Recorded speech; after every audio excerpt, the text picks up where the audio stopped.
What's the right amount to charge your client for your offer? So many people struggle with this question. So maybe a better question is, what is your offer worth? It's an interesting conversation, right? Is there an absolute correct answer? Where do you even start? How do you know if you have it right? Do you define your offer by price or by value? We're going to talk about that today, so you will have clarity in how you approach your pricing strategy and feel totally confident in your pricing on your next sales call. You may even gain that needed confidence to bump your prices up from where they are right now. Wouldn't that be nice? And where might that take your bottom line 6 months or even a year from now? I'm Jessie, and I help coaches, consultants, and small business owners find the fastest way to master a one-on-one sales conversation so that they can get more clients and make more money without feeling yucky or being pushy, but instead keeping a heartfelt focus on helping each and every client. If you haven't subscribed yet, hit that subscribe button and the bell to get notified each time I upload new tips on building your sales confidence and selling more clients with authenticity and ease.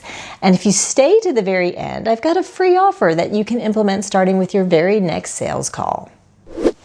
So in my past sales life, prices were established by shopping the competition. Sound familiar? It was an exhausting and difficult task because you never really knew if you were getting the right information. Like, who wants to share what your real prices are so that your competition just comes in and undercuts you and wins the sale? So it felt pretty fruitless. Even if pricing were published on a website or publicly somehow, who knew if that was the real final price that the clients were paying? Often there were incentives and bonuses or discounts that were thrown in that you never even really knew about. And besides that, was this a great pricing model anyway? I mean, we were all chasing each other to the lower price point.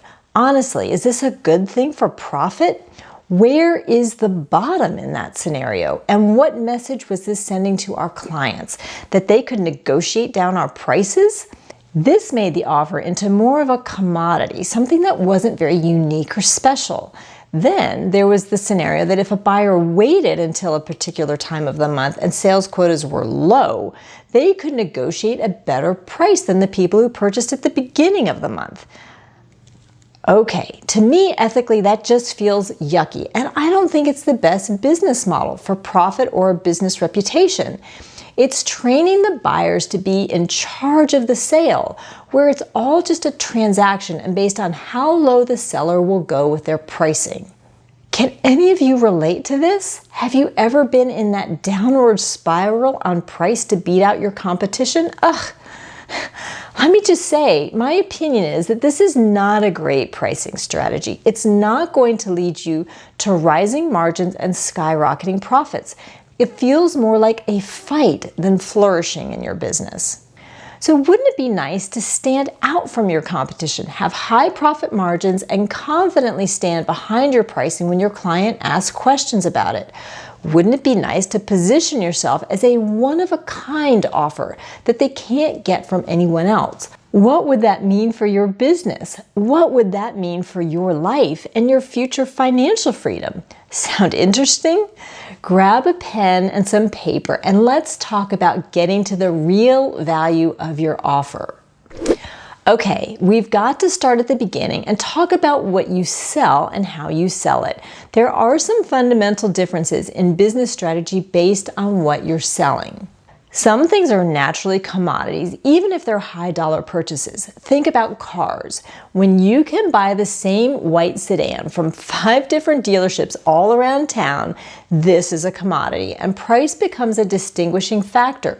Yes, there are still other elements involved, including the sales process and potentially some features on the car, but generally, overall, this is a straightforward transaction where clients often shop based on price.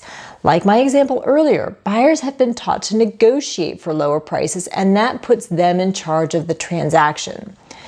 If this is the type of offer you sell, you need to find a way to set yourself apart, create a disruption, find a niche differentiation, and play that card hard to the market so that people are willing to spend more for that differentiation. That's where businesses like Carvana, where it looks like you don't even deal with a salesperson, or CarMax, where all the prices are fixed and there is no negotiation, have found a stronghold in the market. Most people don't like negotiating on car price, so these businesses have recognized that pain point in their clients and structured their businesses to a purchase process that is much more pleasant for their buyers, and it works. That's added value to the client and added value to the business, and everybody wins. And my guess is that those businesses can charge a premium over other car dealerships for the benefit of an easier purchasing process. Then there are click-to-purchase offers where there is no sales interaction. The buyer makes their own determination on their needs and does their own research and simply buys the offer. This world is large, spanning from Amazon to online travel to online courses. You just get to the sales page, enter your payment information, and you're done. These purchases are not always commodities, though they can be, but it takes more effort to differentiate your offer, make it unique, and share the nuances of your offer through a written description on a web page. When you do this well, you can still create disruption, convey a one-of-a-kind offer, and create a desire to purchase that helps define your offer's value. Think about high-end luxury items that you might purchase online, like buying a luxury vacation destination. Most buyers will sift through detailed reviews and customer testimonials and extensive photos of what the experience will be like before booking a premium offer online. You can have a significant advantage in creating a premium value for your offer in the click-to-purchase sales situation if you carry authority in your market niche. But it typically takes some time to establish that kind of reputation, and in that time, sellers can amass client testimonials and reviews to support the value of their offer. I have seen business owners who dislike selling so much that they create their entire business model around a click-to-purchase offer so that they don't have to talk to any potential clients. Does that sound familiar? I get it. I was really bad at sales too in my past. I was shy. I didn't know what to say to buyers. But selling's a skill that can be learned, and I particularly ascribe to the non-salesy, non-pushy sales methods, so it makes it even easier to learn. But it's just my experience that it's tough for a newer business to charge a premium price for a click-to-purchase offer when they are starting out, because there's lots of competition out there, and words on a page don't carry nearly the power or convey an offer's value the same way having a powerful and authentic sales conversation with a potential client does, and we'll get to that next. Can you relate to these buying and business scenarios? If so, hit that like button and let me know that this resonates. And I'm curious, what business model do you have for selling? Do you sell online with a click-to-purchase offer? Do you have a sales conversation with your potential client? I'd love to know. Let me know in the comments below. Then there are those purchases where there is a one-to-one conversation between the company and the potential client about the offer. I'm curious, what's your initial reaction to the thought of having that one-to-one sales conversation? Well, as I mentioned, I know a lot of people who think, yuck, either because they have to deal with the salesperson as the buyer, or because they're doing the selling and would love to feel more authentic and confident in that process and sell more. And that goes back to those businesses like Carvana and CarMax, where they've built an entire business around not selling. But if you're one of those people who thought yuck or uck about selling, I'd like to shift your mindset. Because one of the best ways to add value to your offer and to your potential client is to not sell. Think about it. What do you do when someone comes at you selling something? It happens all the time. You get emails with people selling you stuff and messages online through social media, or even the server at a local restaurant trying to upsell you appetizers and desserts. And me? I'm like that old vintage American football photo that you see the guy, his arm is out, he's deflecting people right and left. No way are they selling me something, right? You feel me? I mean, I hate it when people overtly try to sell me stuff, and I'm in sales. Funny, right? But that's the thing. We add value when we don't sell. Take selling off the table, friends. Our job is to ask questions and ask a lot of great questions. We add value by going deep with our potential clients and really learning about them, about what they are looking to solve, what they want to see as an ideal outcome. This is a huge value add. By handling the sale this way, we take it from a transaction to an invested relationship, and our potential clients feel that and understand that. They can feel we are invested in their success, and they know when we are invested in them that their opportunity for success goes way up.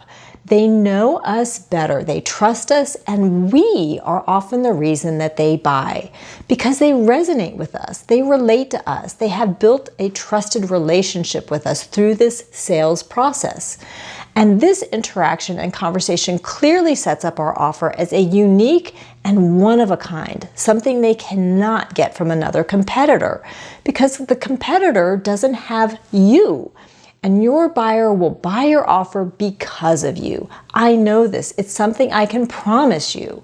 Do you see and feel the difference between this and a click to purchase transaction?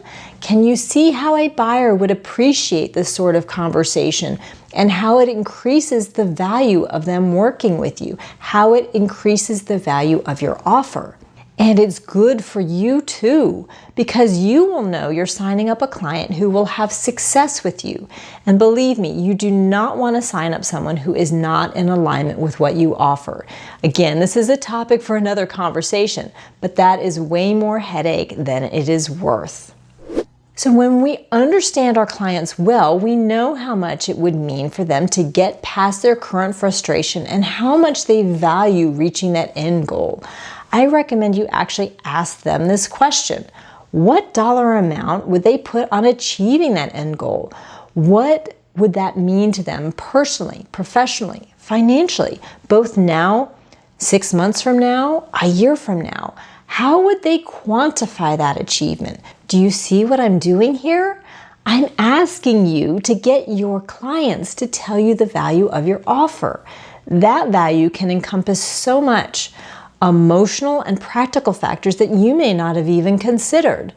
But when they tell you what it would mean in a dollar amount to have this outcome in their life, you have something to guide you on your price. No, you shouldn't charge them that full amount, but a percentage or a portion of that amount would be reasonable. So for example, if your offer helps someone get stronger and eat better, your client might tell you that for them, all of the time that they have tried to help themselves with this and yet have not made progress would be worth $50,000 for them to see this transformation in their life for the long haul. That for them would mean eating in a healthy way, knowing they're taking care of their body, they're feeling more confident in their body now, they would have more strength and endurance to do things with their kids. They could share in more outdoor recreational activities with friends, just being healthier over time, avoiding losing muscle mass as they get older, and so much more.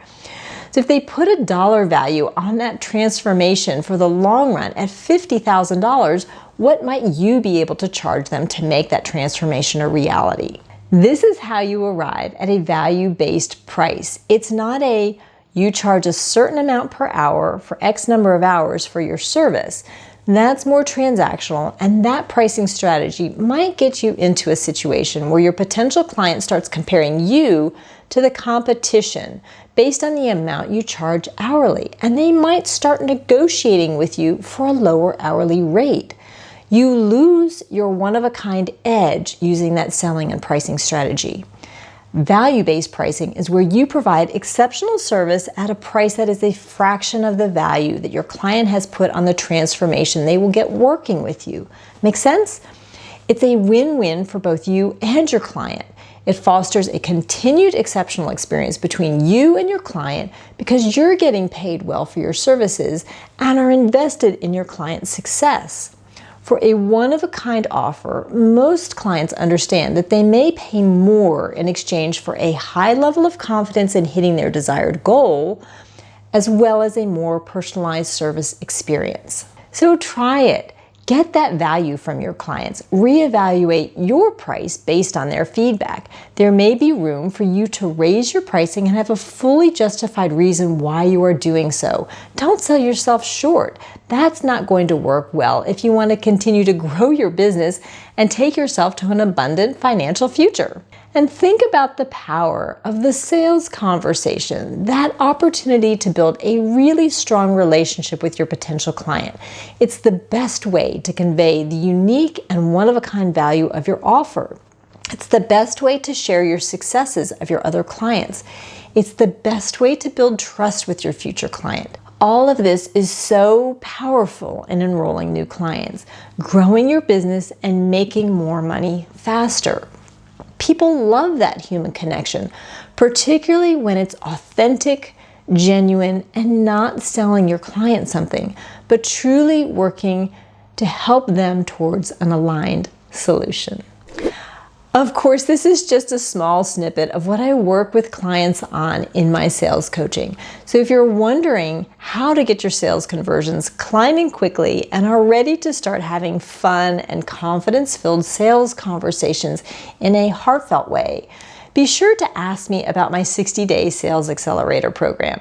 Reach out to me at the link I've posted in the video description below, and we can chat to see if we're a good fit to work together. I would absolutely love to help you and your business thrive at all new levels of success. In the meantime, I have a freebie that can help you on your sales call today. I recommend you download my checklist of the top 5 mistakes that people make when handling sales objections. I've dropped a link in the description below for that as well. I trust that this conversation has given you something to think about with your sales conversations. I truly hope you can take a few ideas from this video and apply them to your business today. And if you've liked this video, please subscribe, hit the bell, and share it with some friends who may benefit from it as well. And from here, I look forward to seeing you next week with more sales tips to help keep you out of that pushy and pressure-filled sales zone, yet signing up more and more clients each and every day. I will see you then.